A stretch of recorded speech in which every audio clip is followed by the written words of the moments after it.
வணக்கம், என்னுடைய பெயர் சாருமதி. இன்று நாம் காட்டர் ஜிப் அசெம்பிளி செய்வது எப்படி என்று தெரிந்து கொள்ள போகிறோம். இந்த காட்சியின் முடிவில் உங்களால் பின்வருவனவற்றை கற்றுக்கொள்ள முடியும்.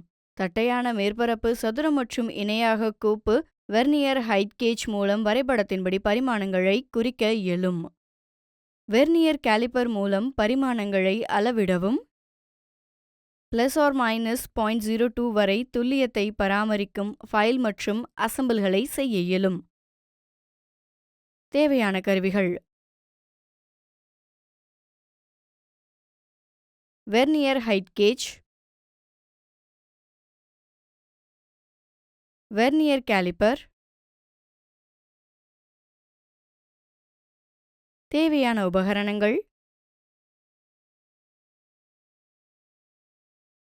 Lathe machine. தேவையான பொருட்கள்: ரா மெட்டீரியல்,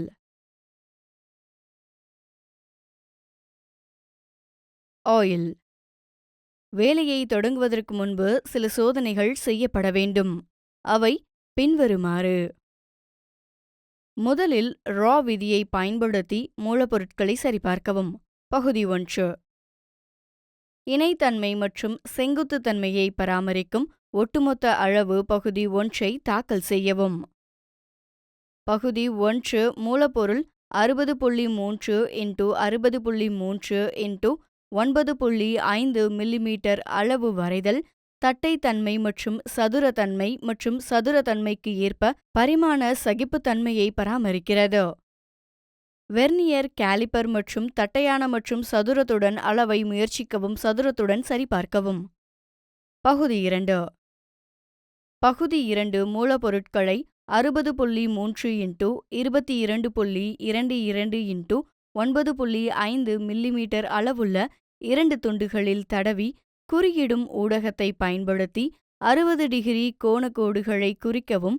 டோவல் துளை மற்றும் சீஸ் ஹெட் ஸ்க்ரூ அசெம்பிளி துளையின் இருப்பிடத்தை குறிக்கவும் உங்களால் இயலும். ஃபைல் 60 டிகிரி கோண மேற்பரப்பை தட்டையான கோப்புடன் அடிப்படை கோணம் மற்றும் பக்கத்தின் இரண்டாம் கோண தரங்களை பயன்படுத்தி சரிபார்த்து கோண சகிப்புத்தன்மையை 5 நிமிட துல்லியத்துடன் பராமரிக்கும் வெர்னியர் பவுல் புரொடக்டர் மூலம் சரிபார்க்கவும் முடியும். பகுதி 3: பகுதி 3இல் மூலப்பொருளை 60 புள்ளி x 26.9 x 9.5 மில்லிமீட்டர் அளவு வரை கோப்பு செய்து குறியிடும் ஊடகத்தை பயன்படுத்தி 60 டிகிரி கோணக்கோட்டை குறிக்கவும். கைப்பிடி சரிசெய்யும் துளையின் இருப்பிடத்தை குறிக்கவும் இயலும். ஃபைல் 60 டிகிரி கோண மேற்பரப்பை தட்டையான கோப்புடன் சரிபார்த்து கோண சகிப்புத்தன்மையை ±5 நிமிட துல்லியத்தை பராமரிக்கும் வெர்னியர் பவுல் புரொடக்டர் மூலம் 60 டிகிரி கோணத்தை சரிபார்க்கவும். பகுதி 4: மூலப்பொருளை வட்டக்கம்பியின் அளவை வரைபடத்தின்படி சரிபார்க்கவும். ஜாபை சென்டர் லேத்தில் வைத்து 0.02 மில்லிமீட்டர் பரிமாண சகிப்புத்தன்மையை பராமரிக்கும் வடிவம் மற்றும் அளவுக்கேற்ப வேலையை திருப்பவும். பகுதி 5: மூலப்பொருட்களை வட்டக்கம்பியின் அளவை வரைபடத்தின்படி சரிபார்க்கவும். ஜாபை சென்டர் லேத்தில் வைத்து 0.02 மில்லிமீட்டர் பரிமாண சகிப்புத்தன்மையை பராமரிக்கும் வடிவம் மற்றும் அளவுக்கேற்ப வேலையை திருப்பவும்.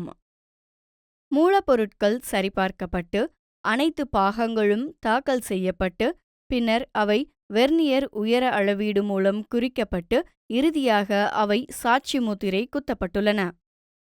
இப்போது அனைத்து ஆரம்ப சோதனைகளும் முடிவடைந்துவிட்டன. அடுத்து செல்வோம். பாகங்களை தொகுப்பதிலிருந்து தொடங்குவோம். பகுதி 2 மற்றும் 3ஐ பகுதி 1இல் வைத்து பாகங்களை இணை தொகுதிகளுடன் இணைத்து இறுக்கி இணைக்கப்பட்ட பகுதிகளின் சதுரத்தன்மையை சரிபார்க்கவும்.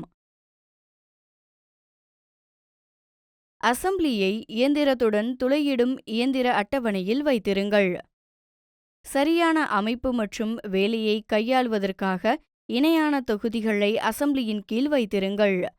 துளையிடும் இயந்திரத்தில் ஒரு மைய துளையை பொருத்தி பகுதி 2 மற்றும் பகுதி 3இல் டோவல் முள், சீஸ் ஹேண்ட் ஸ்க்ரூ மற்றும் அசெம்பிளி துளைகளை கையாள்வதற்கு பதிலாக 1 அல்லது 2 மில்லிமீட்டர் ஆழ மையத்தை துளையிடவும்.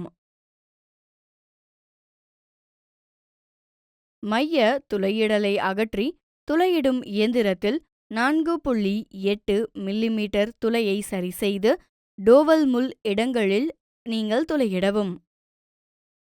குழாயில் 5 மில்லிமீட்டர் ரீமரை பொருத்தி துளையிடப்பட்ட ஓட்டையை சட்டசபைக்கு இடையூறு செய்யாமல் மீண்டும் அமைக்க வேண்டும். ரீமிங் செய்யும்போது ஆயிலை பயன்படுத்தவும். டவல் முள் அசெம்பிளி இருப்பிடங்களின் 18x5 mm துளையை சரி செய்யவும். இதேபோல் சீஸ் ஹெட் ஸ்க்ரூ அசெம்பிளி இடத்தில் உள்ள துளை வழியாக 7 மில்லிமீட்டர் துளையை சரிசெய்து துளையிடவும். துளையிடும் இயந்திரத்தில் பைலட் மூலம் 12x7 மில்லிமீட்டர் துளையிடும் கருவியை அகற்றி சீஸ் ஹெட் ஸ்க்ரூ தலைத்தடிமனின் ஆழத்திற்கு கவுண்டர் போரை நீங்கள் இங்கே காட்டியுள்ளவாறு பொருத்தவும். பகுதி 1இல் M6 உள்நூலை வெட்டவும். திரிக்கப்பட்ட துளையிலிருந்து கசடுகளை அகற்றவும். சீஸ் ஹெட் திருகுவை திரிந்த துளையின் இடத்தில் சரி செய்யவும். இதேபோல் பகுதி 2இல் மேற்கூறிய நடைமுறைகளை மற்றொரு துண்டில் மீண்டும் செய்யவும். மற்றொரு டபுள் பின் மற்றும் சீஸ் ஹெட் ஸ்க்ரூவை சரி செய்யவும். அசெம்பிளி அமைப்பை பிரித்து அனைத்து பாகங்களையும் பிரிக்கவும். பகுதி 3இல் கோல்டர் ஜிப் பொருந்தும் இடத்தில் 5.8 மில்லிமீட்டர் துளையை இடவும். 5.8 மில்லிமீட்டர் ரீமரை சரிசெய்து துளையிடப்பட்ட துளையை மீண்டும் பொருத்தி கோல்டர் ஜிப்பை அங்கு சரி செய்யவும். அனைத்து மேற்பரப்புகளையும் முடித்து அசெம்பிளியின் பகுதிகளின் அனைத்து மூலைகளிலும் உள்ள துளைகளை அகற்றவும். டவல் பின்ஸ் மற்றும் சீஸ் ஹெட் ஸ்க்ரூக்களுடன் 1 மற்றும் 2 பாகங்களை மீண்டும் இணைக்கவும். பகுதி 3ஐ கோல்டர் கிப்புடன் டவுடைல் ஷாஃப்டில் பொருத்தி ஸ்லைட் செய்யவும். வேலை முடிந்ததும் சிறிது எண்ணெயை தடவி மதிப்பீட்டிற்காக அவற்றை பாதுகாக்கவும். இன்று நாம் கற்றுக்கொண்டவற்றை பற்றி ஒரு முறை மேற்பார்வை பார்ப்போம். தட்டையான மேற்பரப்புகளை சதுரம் மற்றும் இணையாக கோப்பு. வெர்னியர் ஹைட் காஜ் கொண்டு வரைபடத்தின்படி பரிமாணங்களை குறிக்கவும். வெர்னியர் கேலிபர் மூலம் பரிமாணங்களை அளவிடவும். +or-0.02 வரை துல்லியத்தை பராமரிக்கும் ஃபைல் மற்றும் தொகுப்பு. எனவே காட்டர் ஜிப் அசெம்பிளியை எவ்வாறு தயாரிப்பது என்பதை நாம் கற்றுக்கொண்டோம். இது குறித்து உங்களுக்கு தெளிவான புரிதல் இருக்கும் என்று நான் நம்புகிறேன். உங்கள் பயிற்றுவிப்பாளரின் உதவியுடன் இந்த பயிற்சியை செய்யுங்கள்.